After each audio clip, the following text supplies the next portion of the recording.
శ్రీ గురుభ్యో నమః. అందరికీ నమస్కారం.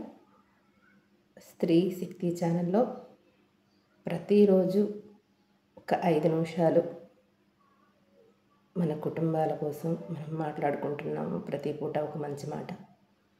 అలాగే నిన్న పిల్లల భవిష్యత్తులో వాళ్ళు చదువుకున్నాక వాళ్ళకి రావలసిన ఒక గుర్తింపు కోసం మనం మాట్లాడుకున్నాము. పెద్దవాళ్ళందరూ కూడా స్పందించినందుకు సంతోషం. వాళ్ళు ఇన్ని సంవత్సరాలు మనకి ఇప్పుడు 3వ సంవత్సరమే వేసేస్తున్నాం పిల్లల్ని స్కూళ్ళల్లో. దాదాపుగా వాళ్ళ విద్య మొత్తం పూర్తయ్యేటప్పటికి దాదాపుగా 20 సంవత్సరాలుగా వాళ్ళు కష్టపడేటప్పుడు వాళ్ళ ప్రతిభకు తగిన గుర్తింపు రావాలి ఖచ్చితంగా. దానికోసమే మనం మాట్లాడుకుంటున్నాము. అలాగే ఇది అందరి బాధ్యత కూడా. ప్రతి ఒక్కరూ కూడా ఆలోచిస్తారని అనుకుంటున్నాం మేము. ఎందుకంటే ఆలోచన చేయాలి. మనకి పని చేసే నాయకులు ఉన్నప్పుడే మనకి ఏం కావాలి, మన భావి తరాలకు మనం ఏమి ఇవ్వాలి, మనం వాళ్ళని ఏం అడగాలి, మన చేతిలో ఉన్నవి మనం తెచ్చుకోగలిగినవి కాదు వాళ్ళని అడగవలసింది. రాజ్యాంగంలో ఏదైతే ఉందని చెప్పి ఎలాగైతే ప్రతిదీ సిస్టమ్ ప్రకారం పని నడుచుకుంటూ వెళుతుందో ఆ సిస్టంలో మనకు కావలసినవి మనం వాళ్ళని అడగాలి. అడిగితే ఖచ్చితంగా చేస్తారు. ఇది రేపు మన భావితరాలకు మనం అందించే గొప్ప చెప్పడానికి కూడా మాటలు రావు. ఎందుకంటే ఒక గొప్ప విధి విధానాలు రేపు భావితరాలకు వాళ్ళు చెప్పుకోవడం, మా సంస్కృతిలో ఇది ఉంది, మా సనాతన ధర్మంలో ఇది ఉంది, కానీ ఒకప్పుడు ఇదిగో ఇలా జరిగింది, కానీ ఇప్పుడు మళ్ళీ మా భావితరాలకు మాకు మంచి భవిష్యత్తులు వచ్చినాయి, మా ప్రతిభలను గుర్తించి మాత్రమే ప్రతి ఒక్కళ్ళకి తేడా లేకుండా ఇక్కడ సీట్లు అరేంజ్ చేయడం కానీ, అలాగే ప్రతి ఒక్కళ్ళకి గుర్తింపునివ్వడం కానీ, ప్రతి స్థానంలో ఒక విలువైన వ్యక్తుల్ని ఉంచడం కానీ, వాళ్ళ ప్రతిభకు తగినట్లుగానే ఇస్తున్నారు అనేది చెప్పుకోవడం జరుగుతుంది. దానికోసం ఈ పూట మనం పని చేద్దాము. దయచేసి అందరూ ఆలోచించండి. మన పిల్లలకి ఇది ఖచ్చితంగా అవసరం, రేపు భావితరాలకి కావాలి. అందరూ కూడా ఆలోచిస్తారని అనుకుంటున్నాము. పెద్దవాళ్ళందరూ ముందుకు రండి. పిల్లలందరూ కూడా అవగాహనతో ప్రతి ఒక్కళ్ళు మీరు పంచుకునేది ఏమన్నా ఉంటే కామెంట్ రూపంలో పంచుకోండి. అలాగే మగపిల్లలు ఇవాళ మీరు కష్టపడితే రేపటి రోజున మీకు మంచి సోపానం ఏర్పడుతుంది భవిష్యత్తులో. కానీ చిన్న చిన్న వయసుల్లో తెలియక పెద్దవాళ్ళు చెప్పినా కూడా వాళ్ళు చెప్పేదేమో మీకోసం వాళ్ళు కొంచెం కఠినంగా చెప్తారు. అదేమో మీకు నచ్చకపోవడం, మీ వయసుకు మీకు అది బాగానే ఉంటుంది, కానీ రేపు ఒక వయసుకు వచ్చినాక అది మీకు చాలా ఇబ్బందులు కలిగిస్తుంది. దయచేసి పెద్దవాళ్ళు చెప్పేది కూడా అర్థం చేసుకోండి. వాళ్ళు చెప్పేది మీ భవిష్యత్తు కోసం, మీ మంచి కోసమే. ప్రతి ఒక్క తల్లిదండ్రి తపన పడేది వాళ్ళ బిడ్డల భవిష్యత్తులో బాగుండాలి అని మాత్రమే.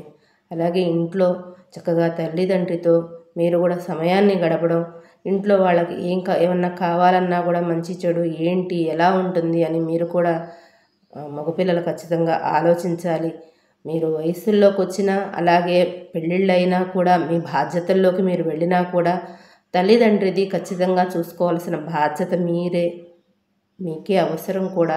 ఎందుకు అని అంటే ఇవాళ రోజున ప్రతి ఒక్కళ్ళు బిజీ లైఫ్లో ఎవరి జీవితం వాళ్ళది, ఎవరి లైఫ్ వాళ్ళది అనే స్థితిలోకి వెళ్ళిపోతున్నారు. అలా కాదు.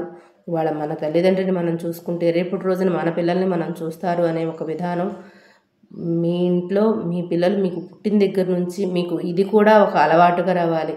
ఇటు మీ పిల్లల్ని చూసుకుంటూ అటు మీ తల్లిదండ్రులతో మీరు కలిసి నడుస్తూ ఉంటే మీ ఇంట్లో ఒక విధానం అనేది ఉంటుంది అనేది పిల్లలు చిన్నప్పటి నుంచే నేర్చుకుంటారు.